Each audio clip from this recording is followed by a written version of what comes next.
ہر کسی کو ہر بات کا جواب دینا ضروری نہیں۔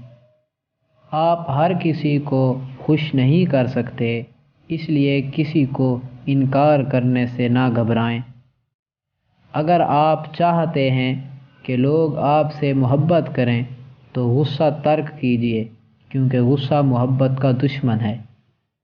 دوسروں کے ساتھ ہمیشہ اچھا برتاؤ کرو، بے شک وہ آپ کے ساتھ برا کریں، کیونکہ ہر انسان اپنے اعمال کا خود ذمہ دار ہے۔ موت کو کثرت سے یاد کیا کریں، کیونکہ یہ ہمیں گناہوں سے روکتی ہے۔ جو کچھ آپ کے پاس موجود ہے اس پر شکر ادا کرتے رہیں، اس سے آپ کو اپنی زندگی میں برائی کم نظر آئے گی۔ مثبت سوچیے، کیونکہ ہمارے ہر عمل کا دار و مدار سوچ پر ہے۔ فیصلہ کرتے وقت اس بات کو ذہن میں رکھیں کہ اس کا آپ کے مستقبل پر کیا اثر پڑے گا۔ جن باتوں کی کوئی اہمیت نہیں ان پر وقت ضائع نہ کریں۔ باتوں کو پرسنل نہ لیں، ہر بات آپ کے بارے میں نہیں ہوتی۔ راستے میں آنے والی رکاوٹوں سے نفرت نہ کریں، یہ آپ کو پر اعتماد اور مضبوط بناتی ہیں۔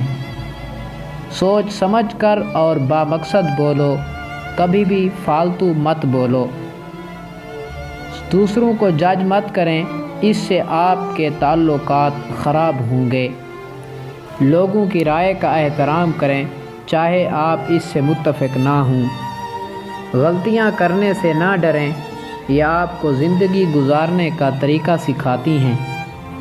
دل میں کینہ نہ رکھیں، معاف کریں، آگے بڑھیں اور پرسکون زندگی گزاریں۔ ناگوار واقعات سے سبق حاصل کریں، یہ فیصلہ کرنے اور اچھی زندگی گزارنے میں مدد دیتے ہیں۔ عاجز بنیں اور اپنے کام سے لوگوں کو متاثر کریں، باتوں سے نہیں۔ حال سے لطف اندوز ہوں، نہ ماضی پر غور کریں اور نہ ہی مستقبل کی فکر کریں۔ مختلف ہونے سے نہ گھبرائیں، آپ کو معاشرے کے طور طریقوں پر چلنے کی ضرورت نہیں، بس خود سے مخلص رہیں۔ تبدیلی وقت کی ضرورت ہے، لہذا اسے قبول کریں۔ انسان میں صرف خود کو بدلنے کی طاقت ہے، خود کی تبدیلی دوسروں میں خود بخود تبدیلی لاتی ہے۔ اپنی زندگی کے تمام شعبوں میں نظم و ضبط کی عادت اپنائیے۔ مادی چیزوں سے متاثر نہ ہوں، یہ صرف چیزیں ہیں اور آپ کو دیر پا خوشی نہیں دے سکتی۔ ایسا طریقہ زندگی اپنائیں جو سادہ اور ضرورت کے مطابق ہو۔